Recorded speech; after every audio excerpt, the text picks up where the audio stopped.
Hey everyone, welcome back. It seems that Ron DeSantis is at it again, as he just sent another group of migrants on a potentially problematic journey, this time to Sacramento, California.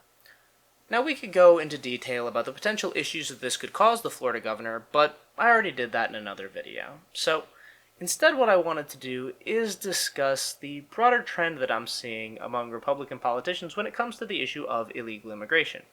Sure, they like to talk about how they're incredibly opposed to it and how they're taking every possible opportunity to try and stop illegal immigrants from entering the country, but when we look at the laws that they actually pass and how they enforce them, it becomes really obvious that Republicans don't actually care about stopping illegal immigration. The main reason that Republicans don't actually want to stop illegal immigration is that many of the communities they represent actually rely on the labor that these migrants provide. For example, look at what just happened in Florida. Ron DeSantis signed a bill into law that specifically targeted the illegal immigration population in Florida, and the immigrants got the message. A lot of them stopped showing up for work and started moving out of the state into neighboring states like Alabama and Georgia. And the economic fallout was immediate. You saw farmers complaining about how they couldn't get workers. You saw construction projects that were now vacant. And you saw a whole other host of places where people were saying, why don't we have anybody to do the work? And it's because in a lot of these communities, they were relying on the labor of illegal immigrants to accomplish what needed to be done. This isn't restricted to just Florida either. In fact, there are a large number of states that have a significant portion of their labor force made up of undocumented immigrants, especially those states that rely heavily on agriculture. It's been estimated that somewhere between 11 and 15% of all agricultural workers in the United States are illegal immigrants. And you can imagine that if suddenly they were all gone, what a catastrophic impact that would have on their local economies. Not only just because the labor wouldn't be there, but because those localities would also be missing out on a ton of tax revenue. And I know it's a really common argument to hear that, illegal immigrants don't pay taxes but they get all the benefits, but they do pay taxes. The first one and most obvious is that they pay sales tax because they have to buy things. It's just kind of how existence in the capitalist-focused society works. Secondly, they're also paying property tax, either indirectly through rent or directly by owning property, as there is nothing in any U.S. law that says you have to be a citizen or legal resident in order to own property. And additionally, a lot of them do end up also paying income taxes.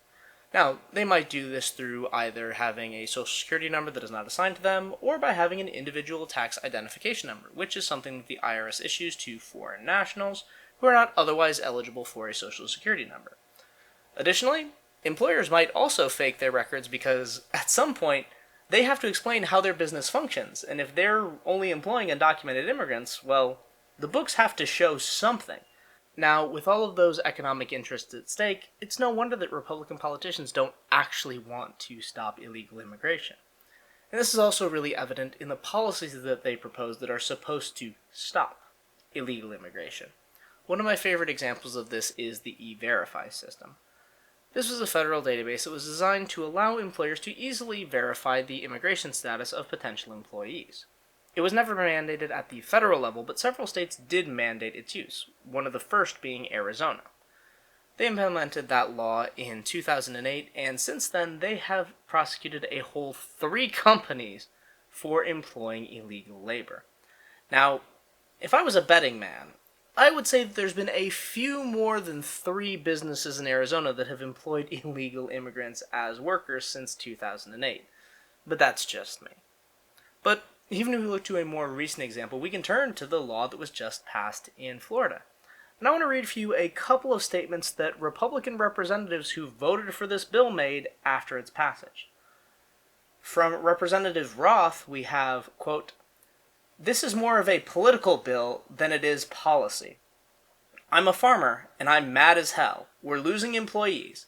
They're already starting to move to Georgia and other states. It's urgent for you to talk to all of your people and convince them that you have resources in their state representatives and other people that can explain the bill to you."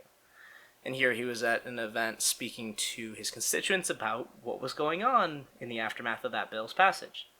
Representative Garcia also characterized the bill as basically to scare people from coming into the state of Florida, and I think it's done its purpose. She added, this bill doesn't really have any teeth. So, even in Florida, where Ron DeSantis is running to be the Republican nominee for president and should be taking a really harsh stance on illegal immigration, especially given the stunts he's pulling by flying migrants around the country, his own representatives are saying that, yeah, we passed this bill with no real intention of enforcing it. Now, there are plenty of other examples that you can go look up on your own time, but I believe that the ones that I've provided here give a pretty good overview as to why elected Republicans don't actually care about stopping illegal immigration. In their heart of hearts, they know that this community is incredibly important to the labor force of the United States, and that if they weren't there, it would have a very negative economic impact on the communities that they represent. So, when they sit down to actually draft policy, they design it in such a way that they don't ever have to worry about actually enforcing it. However, I don't think we're going to hear them stop talking about it anytime soon, as railing against illegal immigration has proven to be a talking point that polls really well. And that seems to be all the Republican Party actually cares about. Think about it.